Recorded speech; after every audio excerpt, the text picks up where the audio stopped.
We're live. That's gonna be my intro from now on. It's just we're live.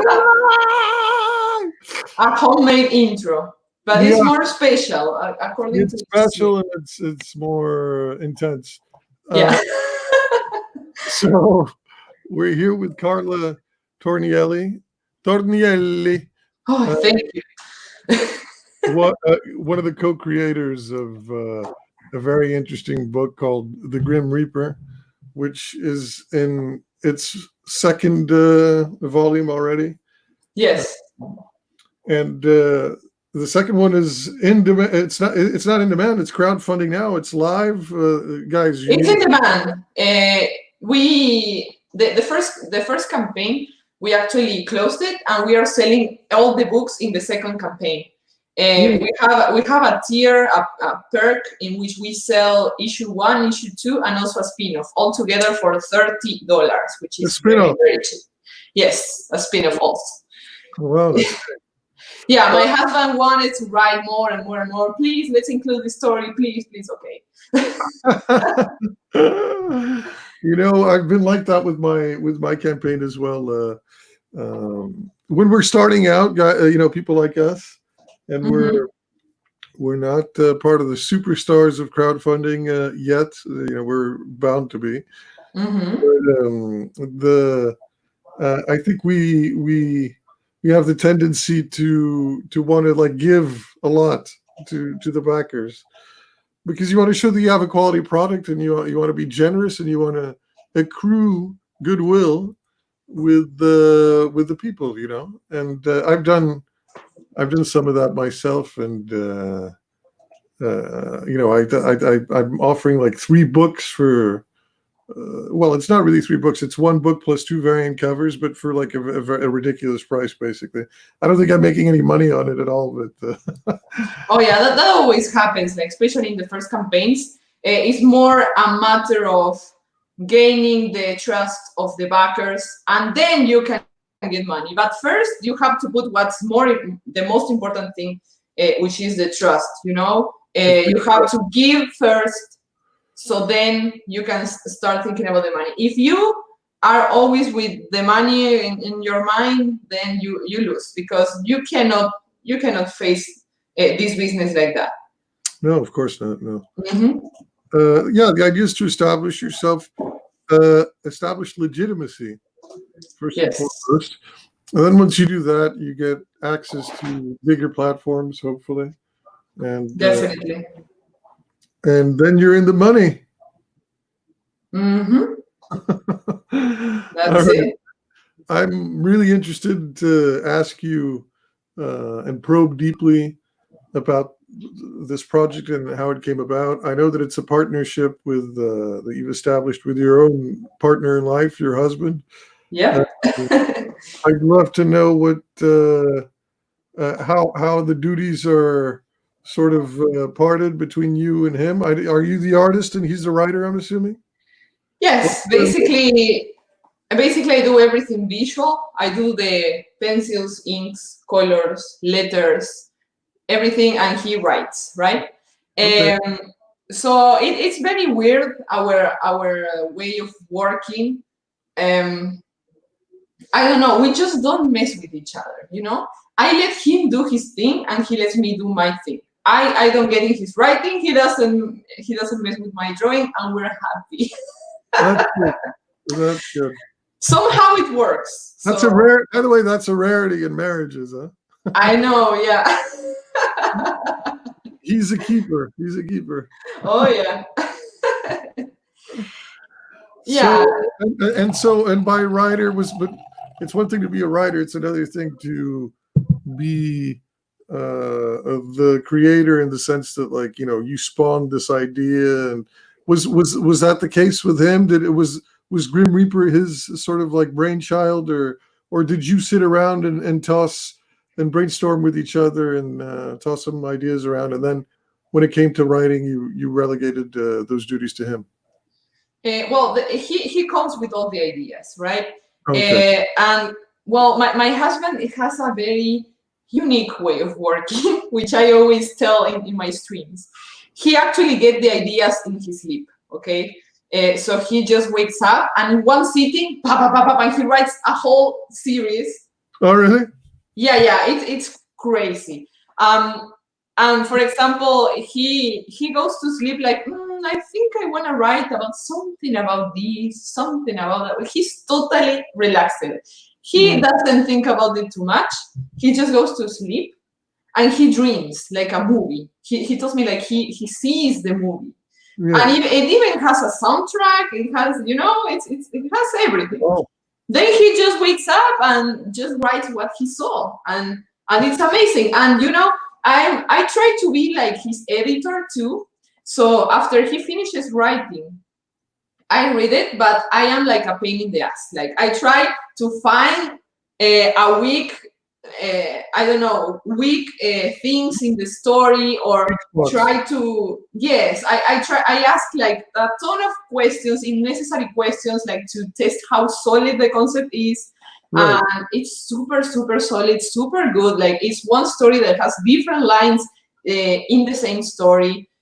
So I really don't know how it works in his head, but it's amazing. And it's something very interesting because he always tells me, when I write, I feel like I'm possessed and like something else is telling me the story. I'm just writing it, and that's, I don't know what he's channelizing there. There's something weird going on, but it works. Yeah, I mean, I think that it's sort of the creative process. Many people believe that it's not really self-generated; that it's more your brain functions more as an antenna that picks up a story that wants to be told. Yes. I find that because my creative process is similar to your husband's in the sense that I don't know where the hell I'm going.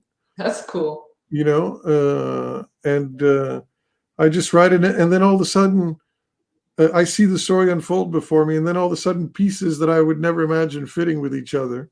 Stuff in the second act that goes to get like that fits in with other things in the first act that I had no idea why I put there in the first place, but I just went with it. So it's like it's a process like that. There are other people that work completely differently. That are much more systematized and much more rigorous with the way that they lay out everything. They have to have everything laid out in terms of structure prior to actually delving into the writing. And I can't do that. That for me is I wish I could, but I can't. It would make my life a whole lot easier as a writer, but that's very cool. Yeah, you always have two type of artists. You have artists that work in a structure. They work with techniques, like with solid things. Right. Yeah. But then you have just the improvising kind of artist. That's also me. I have also an uncommon way of working. I read the pages in different order. I never read the story like in order, the whole thing. Okay. Because I wanna preserve that first impression of the story for last. So when I already have my storyboarded, I read the whole story, and now, okay, I got this impression, and now I'm gonna see what I drew, what I just sketched, and compare. Does this fit this, right?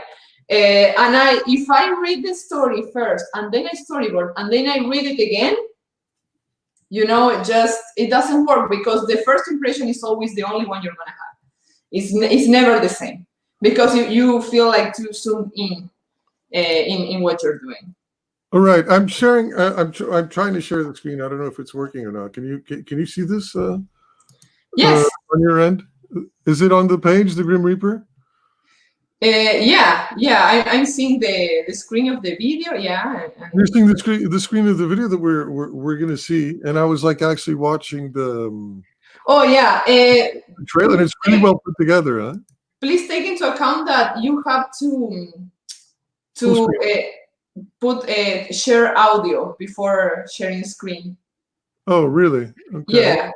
Yeah, you can like undo the sharing screen and do it again, and you will find in the corner below it says share audio. Hey, Comic Book Bob. Hey, what's up? Thank you for like and share, and thank you very much for your good wishes. Hell, what's up? We got comic book Bob in the house. Thank you for joining the stream.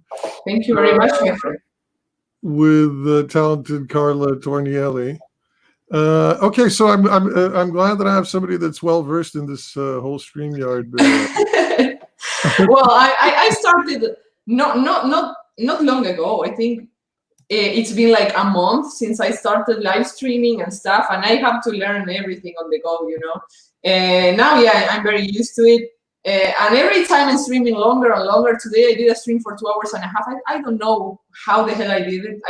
I used to think, oh, well, how these people stream for so long. All right. Well, listen, I couldn't see the sound thing that you were talking about, but let's just give it a test run to see if it works out. Of course. Okay. I really like this trailer, by the way. It's very creepy. Oh, thank you. Are you hearing it? Yeah. Good.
Wow. Short and sweet. Very, very, very cool. Thank you very much, my friend. Thank you. What about the music? Where'd you get that music? It's really fitting. Oh, thank you. I actually that's like no copyright music that you pay only once for the royalty, and you can use it in your videos, you know. But you don't have to use it every time, you know. You just pay once. The thing is that I'm a pianist, so I'm a huge fanatic of music. So I don't mind spending hours choosing the music. And this was the music I said, okay, this is it. Okay, this is great. It's fantastic.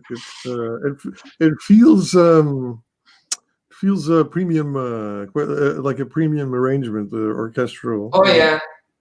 But you know, something like you could be seeing in an actual film. Like yes, I'm in love with the song too. It's amazing. Mm-hmm. So it's like it's very moody. Establishes the mood of the comic very nicely. And I don't know why I stopped sharing the screen. I wanted to go over the rest of the campaign, so shall we do that? All right. Yeah, of course. I'll just keep doing, you know, sharing and coming back to our faces and then sharing and. Okay, so let's go. Oh, this is the classic one. That's the first one. The Grim Reaper 2. This is where the money's at. Yep. And tell us a little bit about the story. Can you give us some background? Yes, of course. Well, to tell the story of number one, of number two, I have to tell the story of number one. Look, here we have the book of number one. It's very glossy. And let me just show you. Okay. In this story, the Green Reaper is the hero, right? It's something that you don't see every day because, you know, death is always like something scary or a joke, or it's never taken seriously. But this time he's the hero, and the way we decided to show death in this case is that his job, because being the Green Reaper is considered a job in this story. His job is to maintain equilibrium in the universe, right? Death has to exist, because if it doesn't, like it would be a mess, right? So it's something necessary for all of us to live a peaceful life. That's why being the Green Reaper is a job. The thing is that Asriel, the angel of death, he's tired of being the Green Reaper, so he has to choose somebody else to pass the mantle, right? Of being the Green Reaper. So he decides to choose. I hate to interrupt you, sorry, but Azrael is this guy? No, that's who I'm going to talk about right now. I'm sure. This is the new kid on the block, right? Yes, he's the Green Reaper. But the thing is that any soul that signs the contract of being the Green Reaper acquires that form. Okay, Asriel, when he was a Green Reaper, he looked like that too, right? Because that's the shape of the Green Reaper. It doesn't change according to the person, right? Okay. We have Dushito in the chat. Kisses, my good friend. Thank you so much. Thank you so much for your nice comments. Look, here I'm showing here. This is this one here. This is the World War I Red Baron from. He is chosen as the next Green Reaper. His name is Manfred von Richthofen, right? So he's chosen by Asriel to be. Look, this is how Asriel used to look, like this here. Yeah. Right, and Manfred signs the contract with Asriel to be the new angel of death, right? So the thing is that the Green Reaper has to learn everything about the job of being a good Green Reaper, right? But he has this problem. The biggest problem he has to encounter is humans. Humans are the worst thing because humans actually. Yeah, because this story is designed from the point of view of the entities, of the concepts, right? Here the characters are not people, are concepts. So that's what I think is very unique. You know, you always think about death and life from the point of view of the living, but you never think, if I was an entity, what would I do in his shoes, right? So we have this scientific who he lost his mother. His mother died from cancer, right? So he lives all his life obsessed with beating death. So he studies a way to bring people back from the dead, and he actually manages to do it via cryonics, right? There's this super big discovery done, and they. Oh my God. Oh my God. Hey, something just happened. Are you back? I have no idea. I hit mute. I hit mute. I thought I was muting myself because I'm hearing strange noises over there at the door. I think it's my dog trying to come in. But sorry, go back like 5 seconds. And No problem. And I'll let the dog in so he doesn't keep making noise. Sorry about that. Of course. Oh yeah. Yeah, I don't know what happened, but I'm back. That's a good part, right, guys? It's part of, I feel like it's part of the entertainment value is me fumbling with StreamYard, right? Yeah. All right. So where was I? Okay. So you were saying that. Yes, there's this big scientific breakthrough. Look, he's presenting in front of everybody that he is going to bring somebody back from the dead. Today is the great day. Everybody in the news is watching, right? So he actually brings this man back from the dead. But this is a soulless creature, of course. He's artificially alive. He doesn't know what he's doing in this world. So he's causing massive chaos. Right? Like Frankenstein's monster. Yes, exactly. Something like that. Also, the Green Reaper, he has 3 children. These are the children of death. And That's cool. These children are created from the energies created when people die in a certain way, right? For example, here we have this is Perseus. He represents heroic deaths and sacrifice. Then we have Styx. he's the youngest one. He's very stupid because he represents Darwinism, dumb deaths, like Right. falling in the shower and cracking your head open and stuff. And then we have Themis, which is this one, which is the beautiful death, the death that everybody wants to have, like sleeping of old age, in your bed, Nice. Nice. So they are created from that energies. But they seem to me, from at least that page that you showed us, they seem to be a little bit of like deadbeats, like they're lounging around. Really? I never seen that comic. Like I heard about the title, but I never actually like seen the Well, pages. I'll actually have to read the actual book to find out what their personality types are like. But you see the girl lounging, and he's lounging as well on the couch. They just seem maybe like they're aimless. But there's action. There's action too. The thing is that the children of death, they are the center of all the conflict because they decide to go and kill this human themselves, right? This Frankensteinish monster. They want to kill it themselves, which is a big problem because the Green Reaper has to actually, he can't kill him because he doesn't have a soul. And there's a universal law that says you can only kill a man once. You cannot kill it twice. So he has this big like dilemma going on there. So he goes to ask for advice to Azrael. Here we have Azrael and is he the wraith or the skeleton? Yeah. Is he the transparent? This is Azrael. This is the angel of death, okay. and this is Manfred. Yeah. Oh wow. Yeah. So yeah, that's pretty much the conflict of the first one. We have a lot of action scenes, a lot of color, manga influence. So that's pretty much the first one. However, in this second one, the Green Reaper encounters a different problem, which is an immortal being is killed, right? And the Green Reaper's job is not only to reap the souls of the living, but also to keep the immortals alive. So somebody manages to kill a sin called lust, right? And that cannot happen. So the Green Reaper is pretty much put on trial because he can do that. Like his job is to protect the immortal, right? Yeah, he was like me on StreamYard, the Grim Reaper. Yeah, he let the ball drop. Yeah. Exactly. So he has to find who killed this sin and with what, especially because not any weapon can kill an immortal. So he has to find that. So it's more like a detective-esque story. The Green Reaper has to go through all the underworld, hell, a lot of places to rescue this soul that is not meant to be there. Yeah. And there's a lot more going on.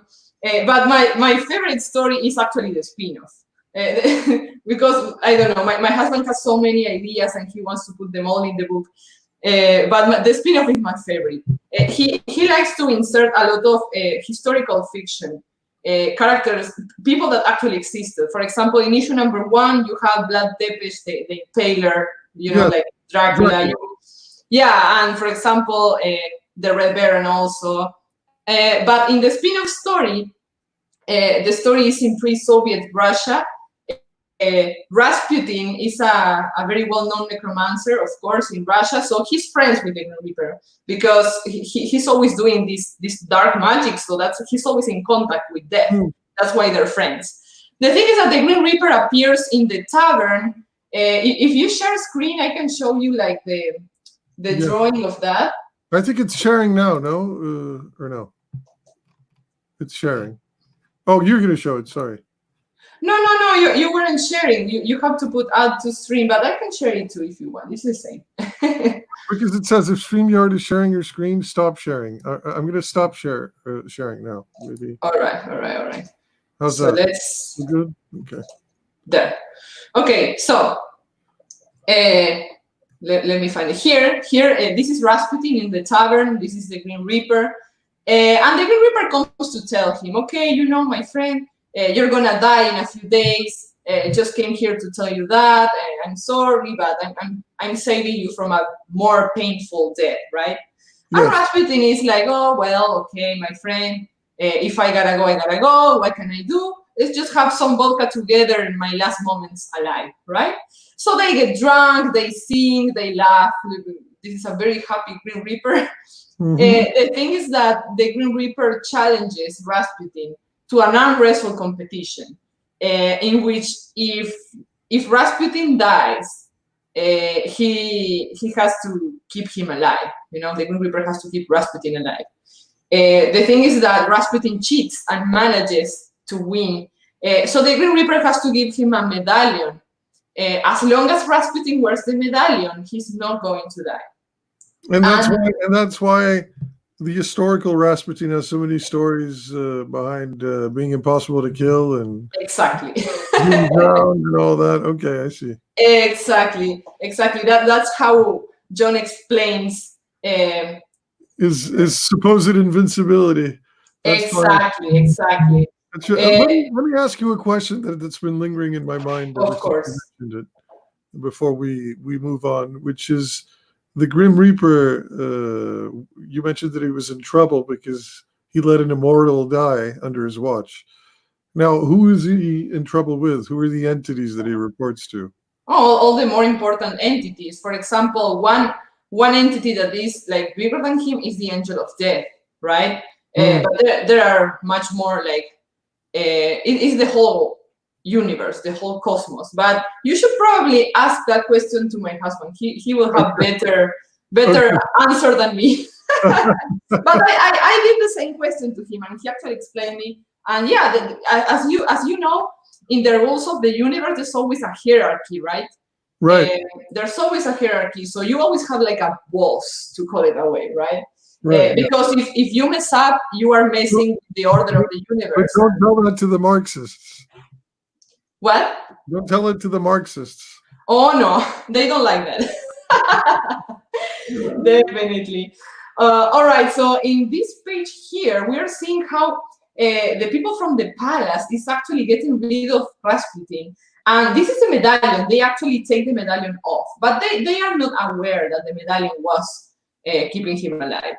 So he's saying that he's gonna give this trinket to his niece Anastasia, that she's gonna want to play with this. So that's how the story starts, right? Anastasia gets this medallion. That's when the story starts. So I think I love that this page, by the way. Oh yeah. Thank you. This is Pandora from Pandora's Box Myth. Yeah, in this page, the Grim Reaper enters the underworld, and yeah, he wants to ask Pandora, like, where's the scene, because the scene originated from Pandora's box. So yeah, he's trying to know what the hell happened there. It's very dense. It's very packed with different mythological Yes. references, and yeah, that's I love what I'm seeing so far in terms of just the concept alone is very interesting and very unique. Thank you very much. Yeah. John loves including history, mythology, and mix everything and make like a big soup with all the ingredients. So here we have like the sexy poster. Right. This is the daughter of death. This is Themis, and this is the scene. This is Lust. That's why she's ugly, but she has a nice butt. So we also have this poster, which is the Grim Reaper family. And last but not least, this is Azrael, the Angel of Death.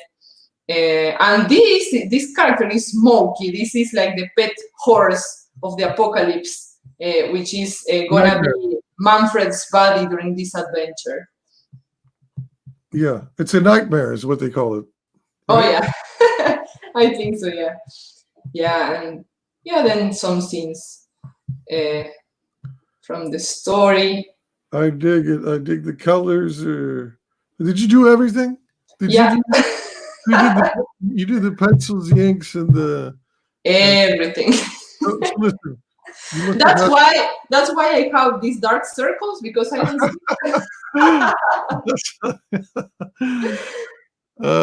was gonna say it's because of the COVID and the quarantine. Oh no, nothing to do with that. Yeah, but you've never, and you'd had some form of prior experience doing a comic book or no? Apart, I've been working as a freelance manga artist for years, okay. but that was it. That was it. I never been drawing like with color or doing Western or anything. Like my style is like a blend. It's not like full manga style, but it's a little bit blended. But You had a prior interest in the medium prior to your husband sort of thinking up this universe, right? well, I've always been very into manga. I love manga, and that's actually how I met my husband. He hired me to do a comic. Oh, okay. Yeah. Like I never been into Western comics, but yes, I've been very into manga practically all my life. I see. That's fun. That's cool. Yeah. So, and tell me about specifically the comic book, the Comicscape movement. How did you latch on to it, and how were you drawn to it, and tell me just a little bit about that. We don't have to delve too deeply. We were discussing prior to going live on the stream this very subject and how it's unfairly maligned and it's got this very unjustified stigma associated with it. And I mentioned to you, my own anecdote that I had two different people associated with the project, my own project, Tales from the Classroom, which everybody should go support. Definitely, yeah. That two of my collaborators just ghosted me ever since they found out that I was associated with the movement. So it's not all roses. It offers you a very nice network, and there's very good people in the network, but there's a cost and a burden as well associated with it. And yeah, definitely. I don't know why it has so much of an stigma, but I don't know. I think people is just not well informed. But how we got into Comicsgate was basically this. After we got married with my husband, we wanted to have our own comics, right? Like have comic babies. Mhm. So we started working on the Green Reaper, and we wanted to publish it somewhere. So John sent the script to basically pretty much everything that was out there of comics, every publisher, and most of them didn't answer, and the ones that answered, they responded with a poll, not a poll, like a formulary asking if we were women, Latino, Black, and if you are a white male, doesn't mean that you can't apply, but also means you're not gonna be chosen. That's you know. crazy. So then we went like, okay, we're Latino. I'm a woman. Okay, no, I don't want to play this game. This makes no sense. Do you like my script or not? Why do you care how I look like? What the hell? So we were very pissed. Like that makes no sense. It's total nonsense. So that's how, my husband knows a little bit of everything. And he told me, hey, I know about some movement over there called Comicsgate that it's supposed to be for people like us that are in this situation. And I told him, really? And are against it, yeah, and I told him, really, let's see what it's about. And that's how we discovered it. But it was just like a vague idea John had, like. All right, yeah. That's funny. And now we're all here, very well invested. No, it's funny because you know what's ironic about that is that you could have exploited your Latino heritage. I could, yeah. You're the fact that you're Latino.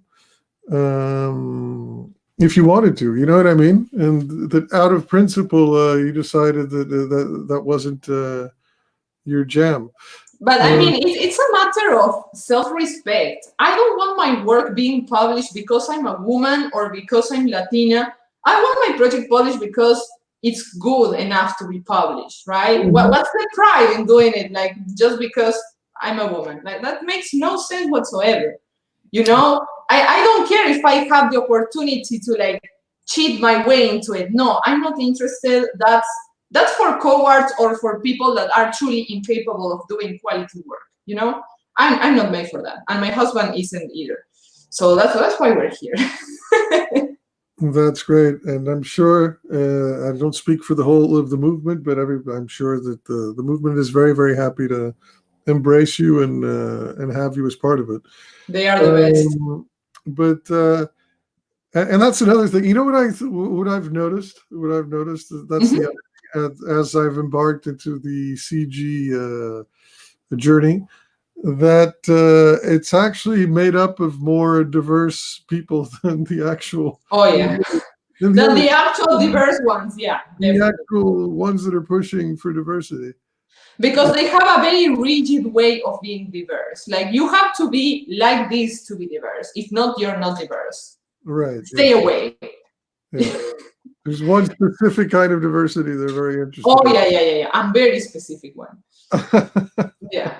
Yeah. No, it's incredible. These SJWs, I tell you, crazy Yeah, people. but it's taking over the world, and it's funny how it was always an agenda of the Marxists to do the slow march through the institutions, as they call it. But it didn't look slow at all to me. It was pretty damn fast. And all of a sudden, you turn around, and all the major pillars of industry and culture have been overtaken. Oh yeah. Including Disney, including which is the primary entertainment colossus, basically. Uh, all of the social media apparatuses, including Twitter, Facebook, and what have you. Oh Um, yeah, they have the entertainment. All the entertainment in the world they have in control. all of it, and the method and the means of communication as well. Yep. The media. What do you have? Yeah. Other than Fox News, you don't have a conservative voice in the mainstream. If Every you think about it, it's always the same owners. The owner of Facebook has Instagram, has WhatsApp. It's all like the same people, So it's no wonder that everything seems to have the same agenda. Yeah, it's trying times, man. Trying times. Yeah. And how's the COVID over there? How are you dealing with it? Well, With what? the whole quarantine situation. Oh, well, I'm actually working very hard in the comics. So if I wasn't in quarantine, I would be probably doing the same I'm doing right now. Except for I really miss going to ice skate in the mornings. I'm a figure skater, so that's what I really miss. Oh, But really? other than Okay. that, I'm just normal.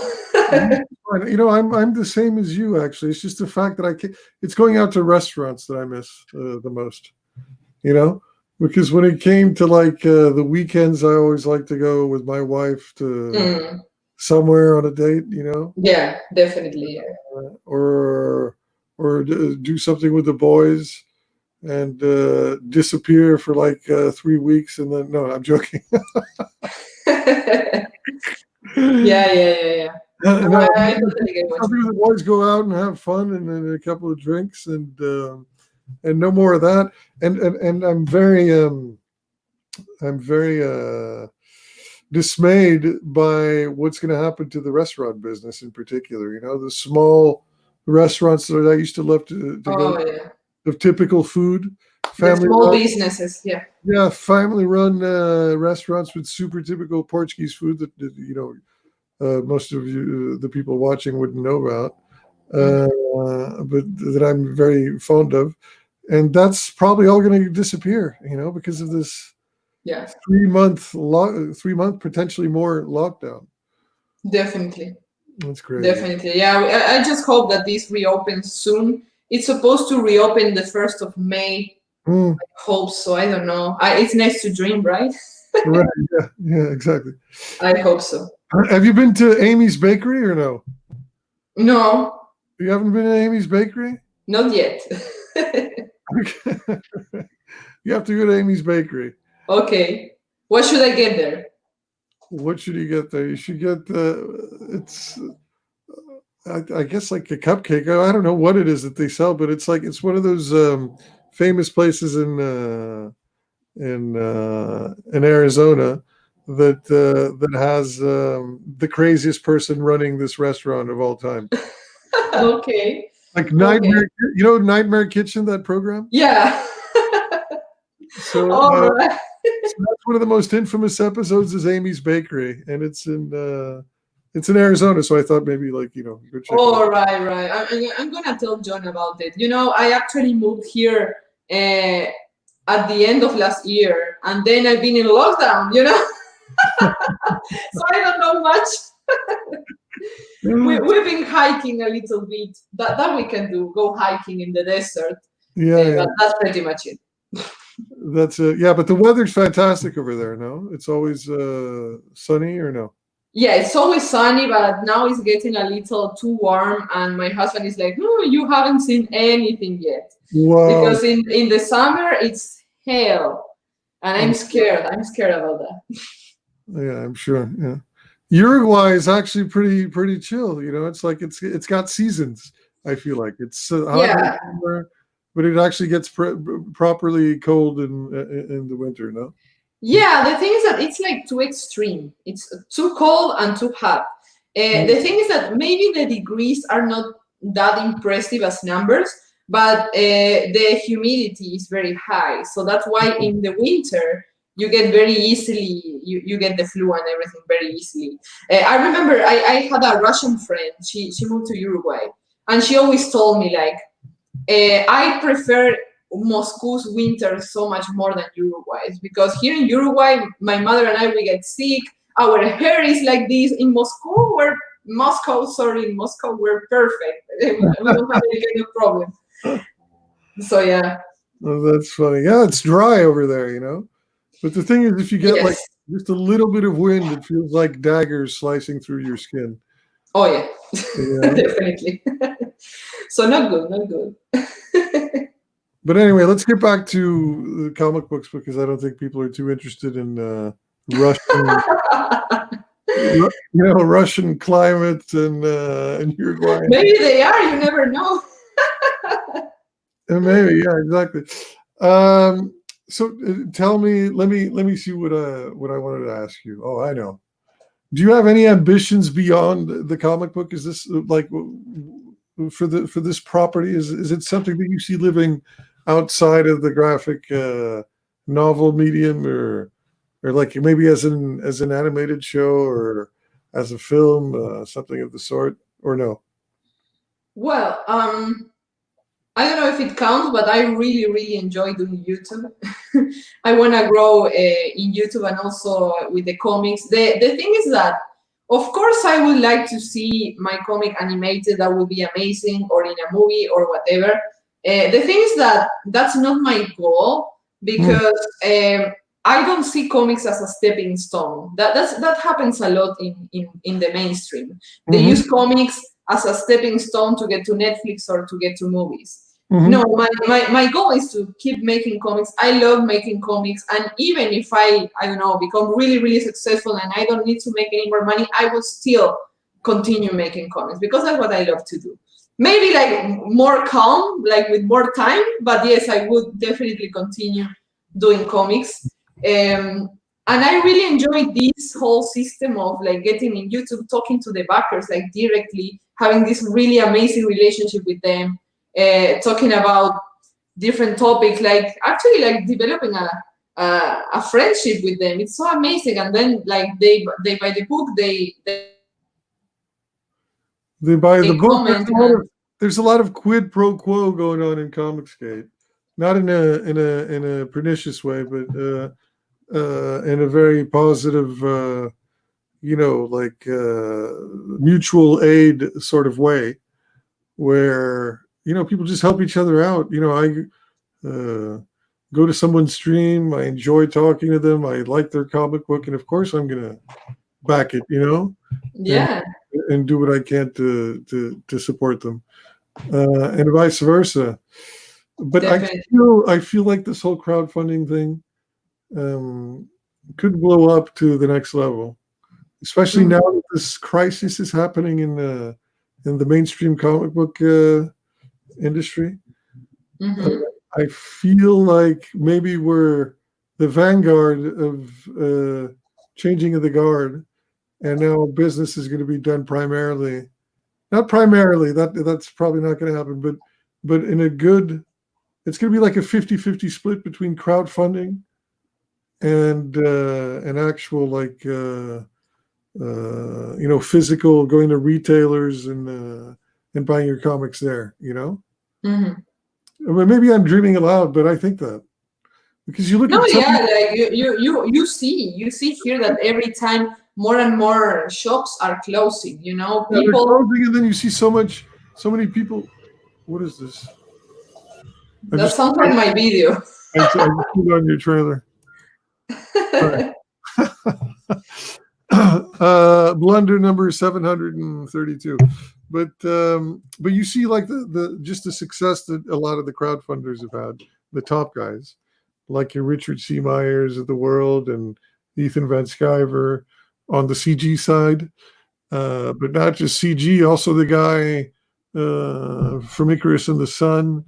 And then Todd McFarlane, who launched a campaign on Kickstarter, which wasn't necessarily strictly comic book based, but just from the value of his name alone, he just sat down in front of a camera and went, "Hey, by the way, I want to do this and this and this," and then he raises $1 million in the space of like 3 days. When you do with that kind of numbers, There's definitely money to be made. I promise you that there's a lot of eyeballs now in the crowdfunding arena, and people that are like, "Why should I be in the mainstream getting paid like dirt and being exploited, basically, when I could be making the big bucks in crowdfunding?" Definitely. Now, I think like people like us, we need to position ourselves early and build a base before we get gobbled up by all the big people and nobody cares about us. Yeah. Yeah, totally agree. And not only like as creators, yeah, it's very convenient for us, but also for the consumers because they are actually getting the product that the creator, like it's the passion projects, things that we actually want to write. We're not following any kind of agendas. We're not trying to appeal to some target audience artificially. We're not forcing stuff. This Yeah. is organic, raw, pure, good content, like from us to the consumers. There's no middleman. It's amazing. I just have to, I have to figure out. I think people need to figure out a way to do more, deliver more product. Take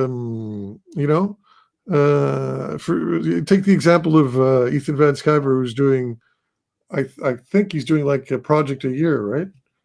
Which is fine when you're making like $1 million or plus in each project. But I think there's enough hunger there to do more than one. Mm-hmm. More than one flagship one. He has multiple like sort of spin-offs and all that. But like in terms of Cyberfrog properly said, he's releasing like one a year.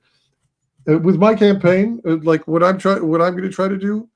This first campaign was that I launched was sort of, the success was sort of tepid, but I hope that at least it doubles by the second campaign, and I want to do multiple campaigns a year. I want to do like 3, maybe 5. So people like back the book, they get it within. Maybe I actually launch the campaign when the book's already done, Mm-hmm. Just when people are backing it, it's like placing an order, basically, Yes, definitely. I think that's cool. We are also trying to do as much campaign as we can. We are a team of 2. You know that actually to produce a comic you need up to 5 people or even more sometimes. No, So- with you, look like listen, you're working miracles between the 2. Yeah. I know what it takes behind to do a comic book. It's not just the art. It's not even just the art and the writing. It's the lettering. It's the design of the book. It's the printing. like formatting everything for print. But the other 50%, you have 50% is the production, but the other 50% is the advertising, all the networking, all the YouTube, all the Twitter. That's so time consuming. That's the other half of the equation, in my opinion.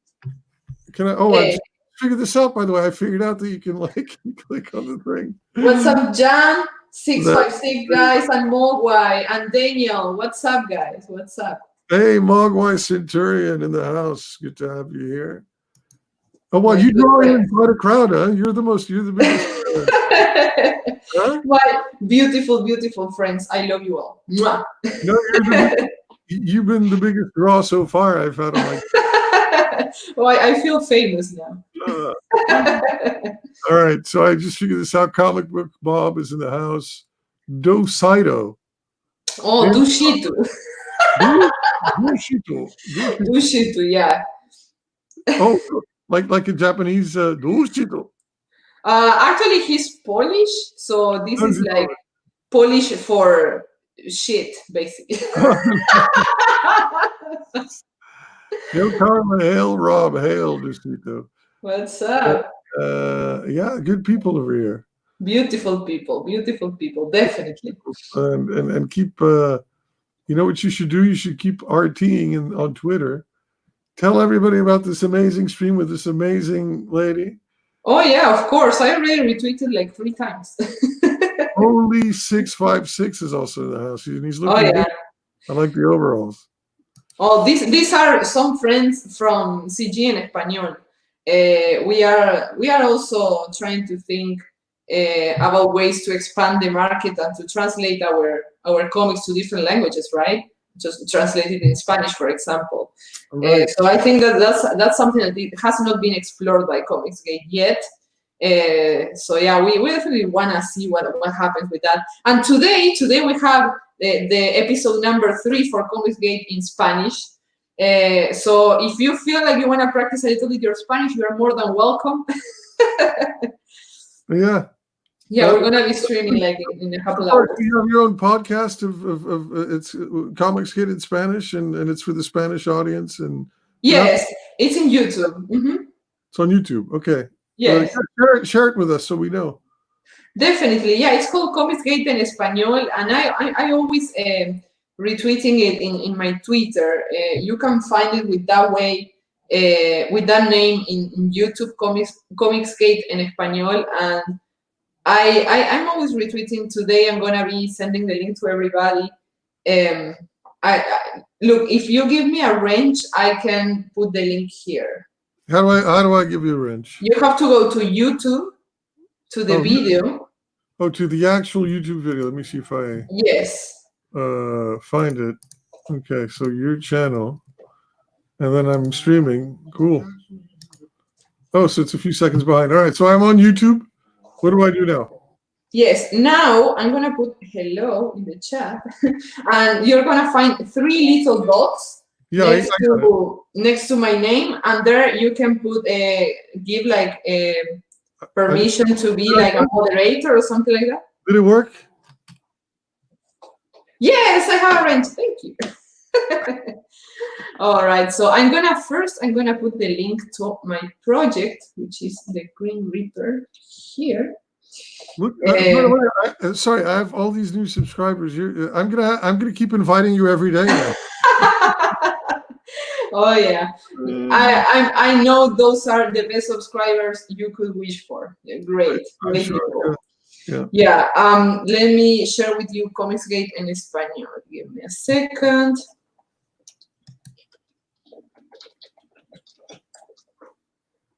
So I can share with all of you guys. White Cat Comics says hello.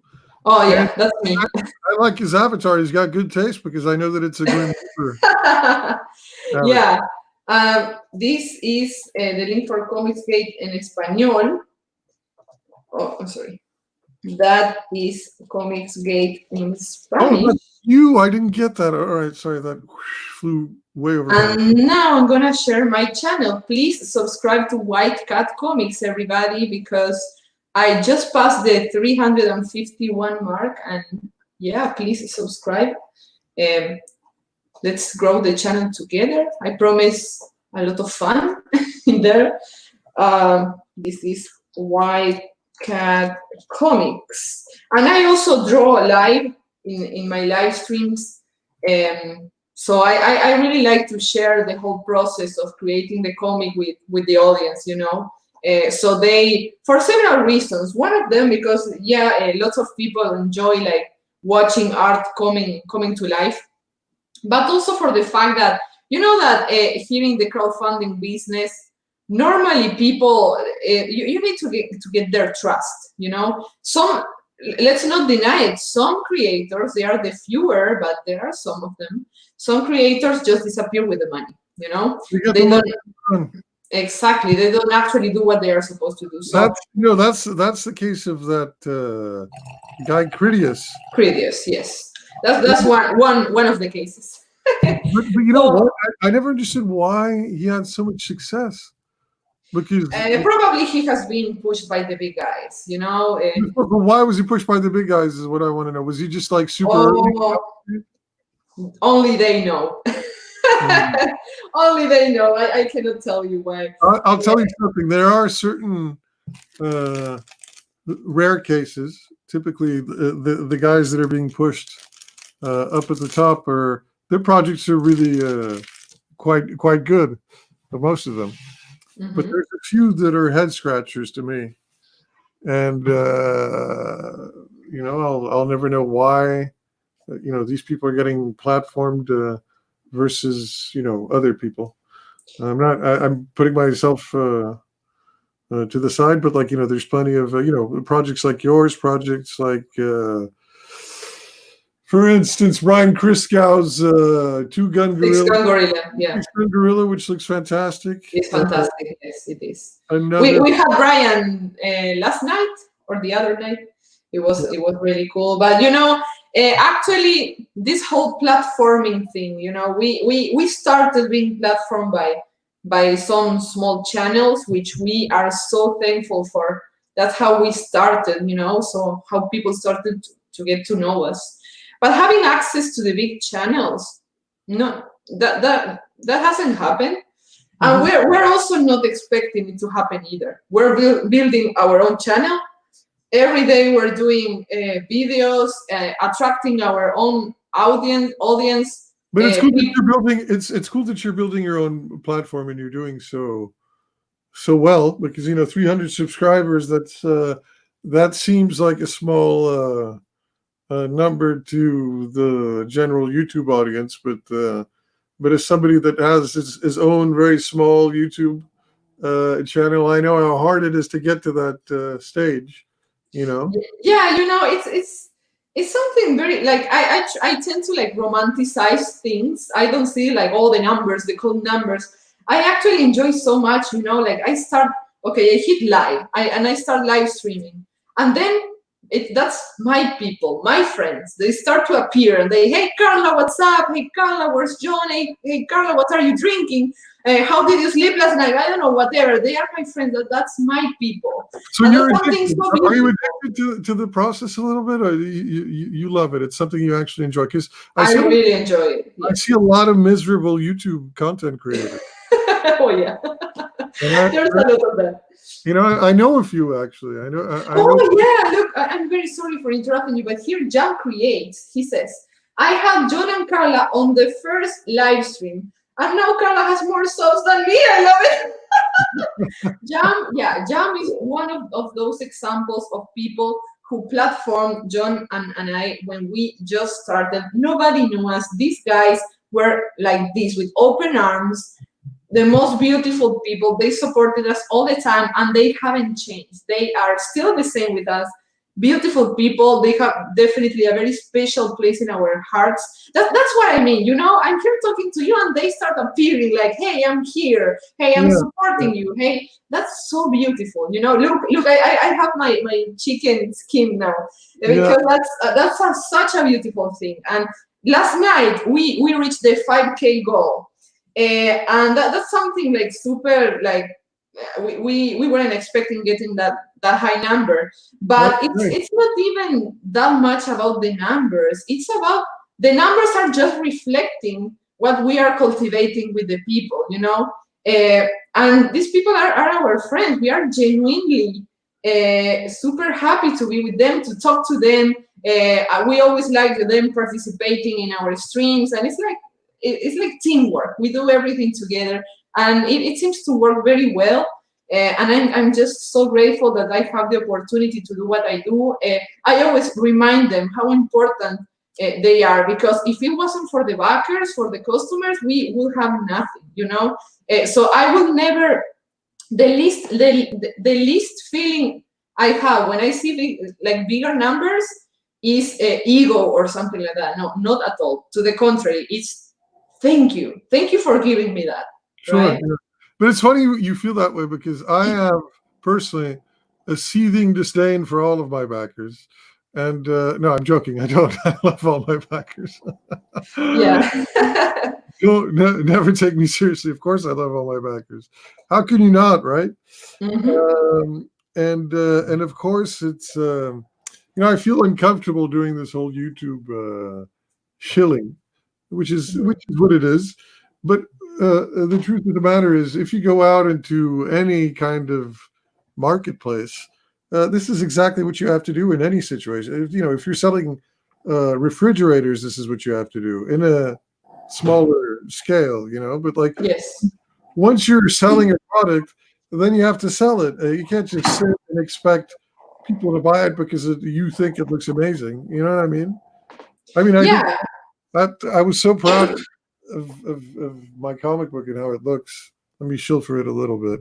This is one of the variant covers that's got the glossy treatment. Yeah, glossy. It's so glossy, it's like a mirror. It's looking very, very nice. Definitely. It looks nice, huh? Yeah. But anyway, like I was very excited to get this this book in the physical. These are test prints. Beautiful work, my friend. Congratulations. It looks fantastic, and if I were a customer, I'd buy it for sure. But just because I have enthusiasm for my book, and I think it has quality, doesn't mean that it's going to translate into sales. Exactly. You have to put the work in terms of promotion, and you have to really expose yourself, which that's the hardest time I have, Oh yeah. Yeah, because your product can be entertaining, but you also have to be entertaining, and that's some people, when they discover that, some creators discover that they also have to be part of entertainment, and they don't like it. They're like, oh no, my book should be sold by itself. Yeah, on the merits of itself, but and to some degree they're right. There's plenty of artists, as well as I do, if not better, that many very talented artists are extremely camera shy, and they're just not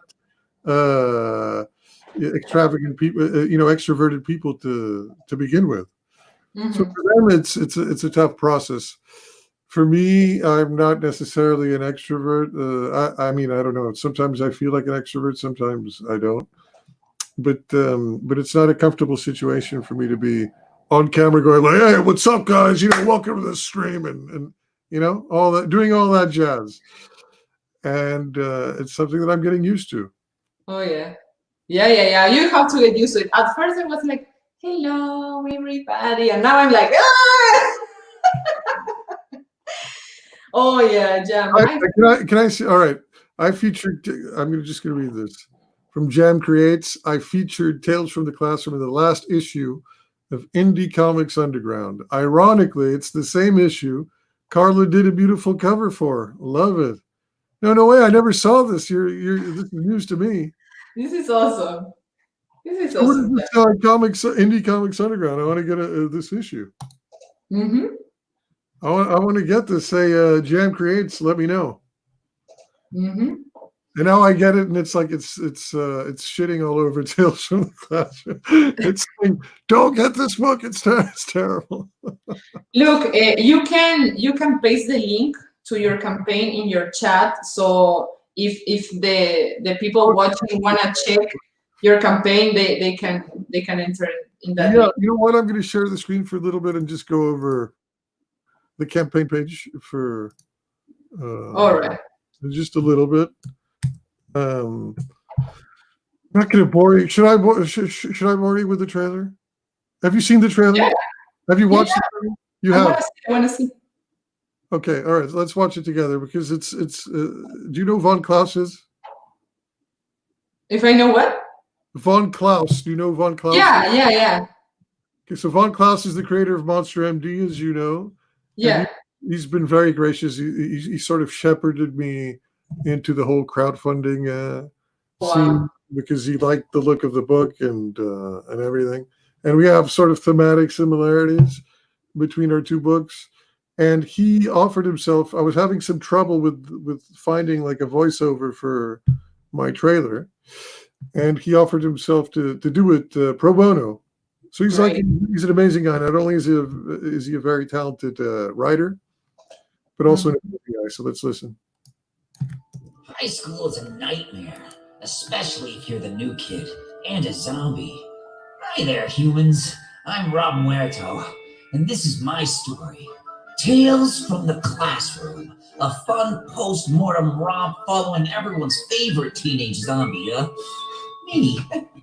As I struggle to adapt to my new school, find love, fight off blood-sucking bullies, and keep all my body parts intact. Back in Romero High, my previous all-zombie school, I was the most popular kid around. But after transferring to K-Flu High, a multi-species school where students include vampires and wolfmen and everything else that goes bump in the night, I've had to come to terms with being at the bottom of the proverbial social heap.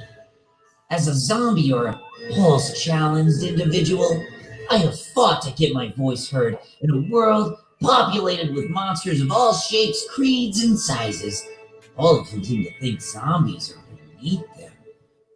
That's where Tales from the Classroom comes in. It's a premium quality 41-page comic featuring frightfully awesome pencils by Sebastian Barnico with inks blacker than my bile, courtesy of Juan Castro, eye-popping colors by Matthias Lombard, and letters by Lucas Gattoni. So good, it may actually spook you. Additionally, you get a story, my story, written by none other than yours truly, and a handful of pinups created by an assortment of top-tier talent, ranging from Monster MD's Marco McCagney and Tanya Wicker, Invisible's John Roush, and the mysterious Wonder Boy talent known only as Tad Lambert. So what are you waiting for, human? Can you help a zombie out? Thanks so much, mortals. You know what? You guys are all right. I heard bad things, but I think you're okay. Well, this is awesome. I love it. Like his acting skills are on point. The book looks beautiful. The images. Sorry. This is the second part. Sorry, this is the second part of the trailer, which is a totally different trailer. But also, like the music you chose is on point. I really like it. Yeah, congrats, my friend. I really, really, really like it. Thank you. So this is the second part of the trailer, which was cut by, and the music is proprietary, by the way. It's like it belongs to us. It was done for the trailer, and it's a little bit of a different feel of a trailer. But let's check it out. It's quite short.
Awesome.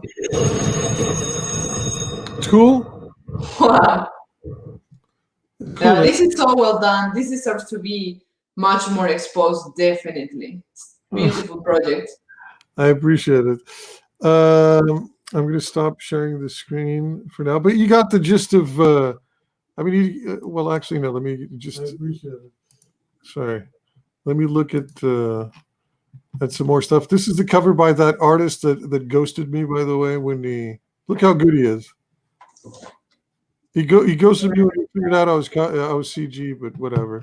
It's amazing. The art, I love it. The colors, everything.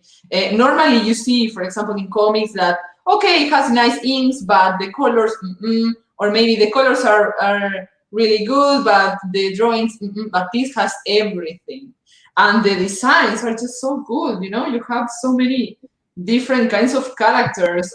I don't know. I see this very professional, very like compelling. You know, this is a great product. Congratulations, my friend. This looks great. Thank you so much. I really appreciate Yeah. it. It was actually originally conceived as a movie. You know, this is over 10 years old. I'd written a screenplay that was called Monster High back then. Oh, yeah. And then I was living in LA and I was shopping around this script because I thought it was, you know, I was going to hit the big time with this script. It was my first script that I'd written. And then after 3 months of doing so, Mattel announced Monster High, which is a completely different take on a similar premise. I guess I don't know what they did. I mean, every time I look at to the people who enjoy Monster High, but just gives me a headache looking at it. But what I understand, their premise is that they live in our world. And with Tales from the Classroom, it's like humans don't exist. You know, we're the figments of their imagination. We're their monsters. You know, they tell scary stories about us. That's so cool. And what? I'm just showing some pinups done by several different artists. The main artist, who's Sebastian Brunico from Argentina, who's amazing. And there's different colorists as well. This one is colored by Tanya Wicker, who I think is a prodigy of a colorist. Yes, beautiful. Definitely. And this was done by that guy that ghosted me, who's amazing. Look at that detail on the wall. You notice that detail? Yeah. It's really nice, really nice.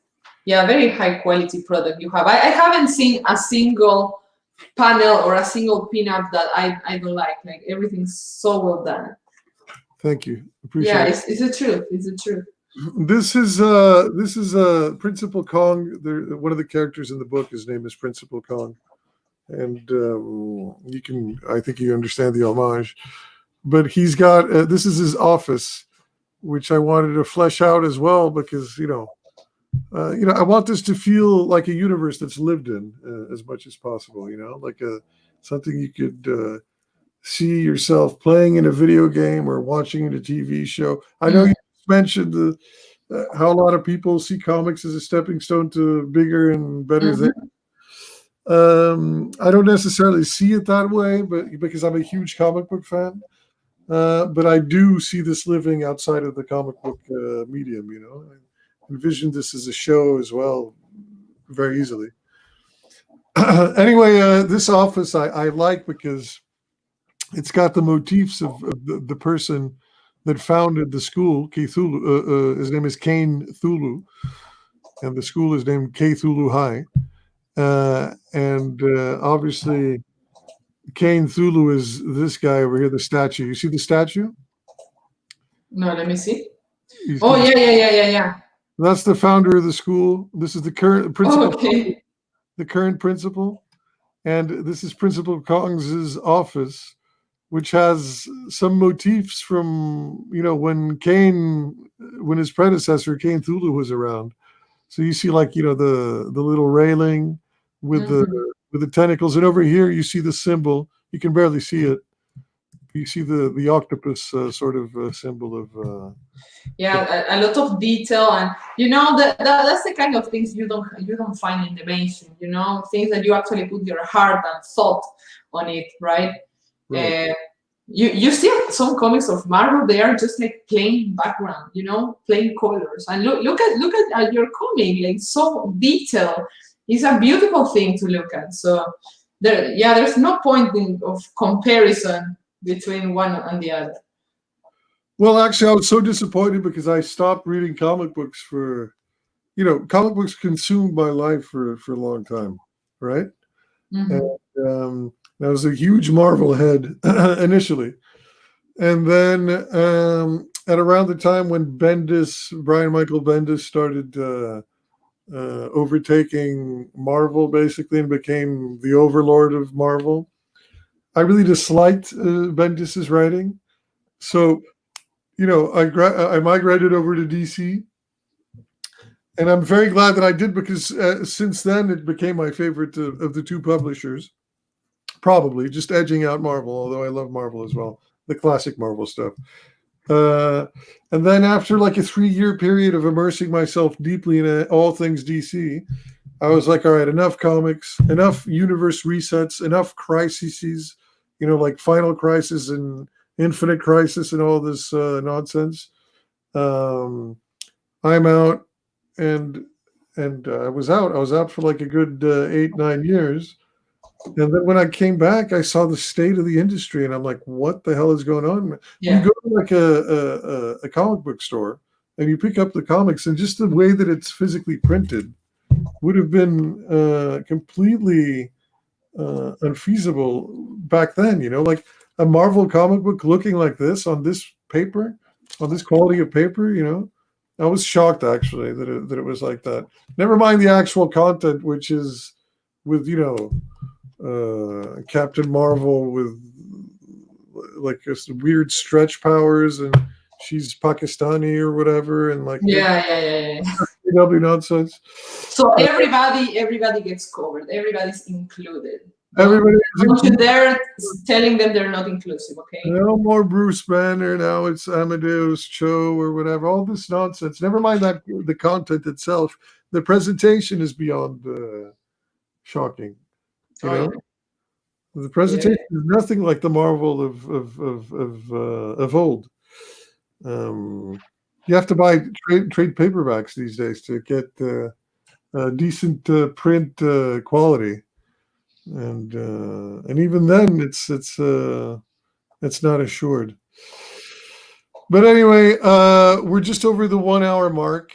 I'm gonna share screen one last time so we can go over your campaign, just so you can get some final thoughts, and we can convince all our beautiful viewers, Of course, to invest heavily in your book, because I think it's a worthwhile investment, and your book looks fantastic. It looks like it's sprung from the mind of a thank you very much. uniquely creative person in your husband, and your art looks on par with his mental creations as well. So let's thank you very much, Rob. Thank you. Let's check it out. Let's check it out. This is the Grim Reaper 2, everybody. No, this is the one. This is 2. This is yeah. Please. Sorry, unless I'm mistaken, you can also buy the first issue with this guy. Yes, you get issue 1, issue 2, and the spin-off for $30, which is very, very inexpensive. And you get to read. It's like 100 pages in total. So yeah, that's a good deal. If you live very far from the US and the shipping cost is too high, you can get the PDFs. We have options with all kinds of PDF options. So right. you can read electronically. Like, I know it's not the same as having the actual book, but we really believe in selling this kind of the PDFs, because a lot of people really want to support the project, but they actually can't pay. Because sometimes, for example, we sell books to New Zealand, and the shipping costs the same or more than the book. So true. some people just can't afford that. So we offer the PDFs, and a lot of people have, like, they bought the PDF, they loved it, so they backed the book after that because they wanted to have it physically, but they already know that they like it, you know.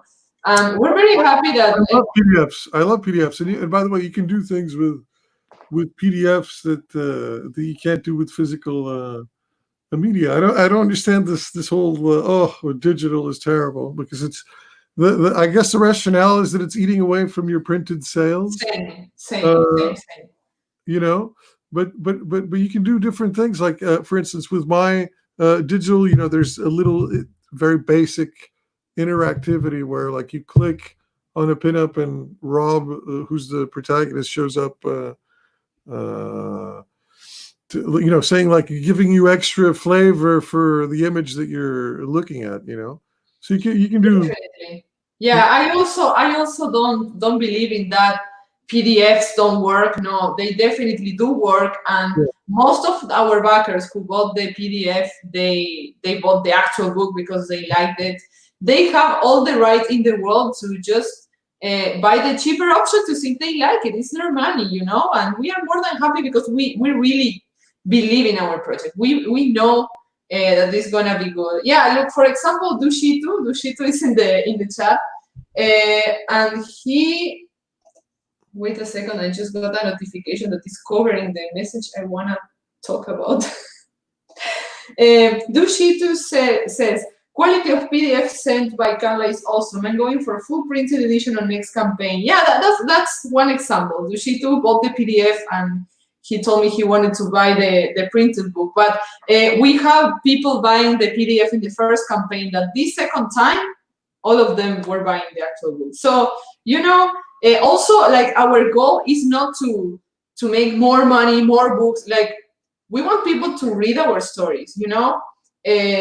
If they can afford PDFs, then do PDFs. If you prefer PDFs, you are in all your right to prefer PDFs. Like, you can carry in your tablet, you go traveling, and, you know, that's what, like, we offer everything we can offer, and you choose. It's your choice, you know. Oh, look at what Doshito is saying over here, which is he actually read your book on his big screen TV. Oh my goodness, that sounds amazing, Dushito. And just wait until issue number 2, because issue number 1 was good, but issue number 2, ooh, that's 4K. Do you have 4K HD TV? Because you're gonna need that one. Thank you so much for supporting me. You know, I'm going to start telling my my digital backers that the premier way to read the book is actually in a 4K television. Yeah, you need 4K to watch this. Definitely. Yeah. Oh, I think Daniel is asking how long is the series. I don't know, who are you asking, Daniel? Are you asking Rob, or are you asking me? I don't know who you're talking about. Who you're talking to. Why don't you answer, and then I'll go with mine. We'll both answer. It's probably you that he's asking, but we'll both. Oh, okay. The Green Reaper is a trilogy. Right now we have done issue 1, issue 2, and a spin-off, and we're gonna do issue 3 at the end of the year, and the last part of the spin-off too, and that's gonna be it. Probably for the next will be the last campaign. And probably we're gonna just compilate everything in one big book. Nice. That's the plan. But we have another campaign before that is called Cosmo Monkey. That's gonna be our new release for June. We also have the same plans as you, Rob. We wanna do as much books as we can per year. Nice. I like the name of that. Cosmo Monkey, you said? Oh, yeah. That's the story that my husband hired me to do when we didn't know each other. That's how we met, with Cosmo Monkey. It's another one of the crazy ideas of my husband. It's a monkey that is sent by the Russians instead of Laika, the dog that was sent in the Sputnik. Right. They decided to send a monkey instead, because they actually trained this monkey to operate the machine to actually come back to Earth. The problem is that the plan doesn't work out, and actually the monkey crashes in a planet and he dies. the thing is that some aliens find the dead monkey and they intervene him. They they send him back to Earth as a joke, but they fix him, and now he's like very badass and very intelligent, very sarcastic monkey. So the humor there is gonna be really, really good, because my husband is really good with comedy, but it's gonna be like satire, like ironic kind of comedy. Like the monkeys is very very, very smart. So yeah, he's gonna come back to the Earth for revenge. It's funny that it sounds like a really cool premise, but there seems to be a common thread with both projects. Your husband seems to have not a fixation, but some kind of enamorment with death and resurrection. Oh yeah. The thing is that actually it's a little of a sad story how he wrote Green Reaper. He actually lost a lot of his friends from the army in the same year. His best friend from the army, he died from cancer, and also one of his best friends, not from the army but in real life, like he had a baby, and the baby like drowned in a pool. And he went to the, like, how do you say, like the funeral of a 2-year-old, so that was horrible. He has that like very, like it really got to him, it really affected him. So in the honor of these people, he wrote the Green Reaper, and because he reflected a lot about death, and why death is important, why we shouldn't fear it. Because his friend who lost the baby, he wasn't crying, he wasn't anything. He was convinced that his son was in a better place, and he had a very unexpected way of dealing with the problem. Like he didn't see it like how we normally see it. So that's what made my husband like give it a lot of thought and reflection. Well, you never know what these people, the way that they cope. Everybody has different ways to cope, and sometimes they look like they're coping in a certain way, and then it's completely different in the privacy of their own grieving process. But yes, but yeah, I mean, but it's an interesting way to tackle a very deep, very obviously it's probably the primordial existential issue of existence. yeah. Your husband's found fun ways to tackle them, Yes. that issue, Yes. and diverse ways. He goes from like the Grim Reaper to like a monkey sent out into space.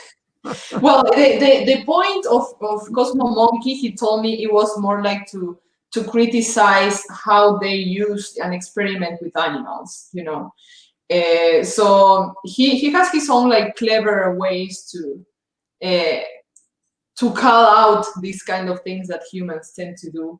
And I think something I love about his writing is that he tries to narrate it from the point of view not of the humans, but I don't know, from the animals, from entities, from things we don't usually think about, like how would my animals see me? How would death look at the humans?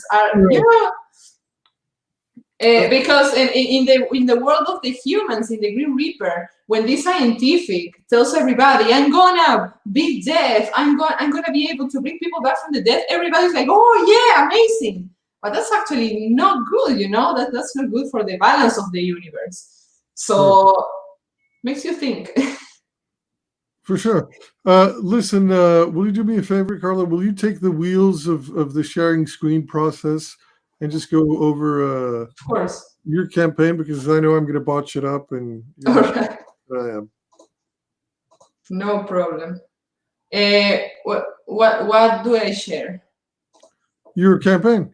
My campaign. Okay. Your campaign, and just wrap up your final thoughts on. Perfect. Maybe we can go over the perks, because they all looked very enticing. Oh yeah, there are a lot of them. Yeah, Inferno, this is the physical super pack. You get the 3 books, physical books for $30. This is like the most the bestseller. Then we have options, one PDF, a PDF of the number 2 and the spin-off for the people that already have number 1. Then you have number 2 physical copy, the PDF super pack. I recommend this to people who live abroad and want to read the whole thing. Then you have 2 physical copies of issue 2 and the spin-off. We are also selling t-shirts. This is not the final design, but I'm gonna be uploading more designs. There's been a bunch already being claimed. Then we have Purgatorio, which is physical copy, pinup, physical spin-off, and t-shirt. I forgot to say that every purchase comes with a free pinup because that was a stretch goal for the 2K. So you're gonna get a free pinup. But since this brings a pinup, you're gonna get an extra one. Then you have Paradiso, which is physical issue 2, physical spin-off, pinup, and sketch. The sketch is original art. It's made by me. Wow. Then you have the 5 Rivers. I like that one. What? Sorry? I really like that one that you showed before. I think that's good. That's a good.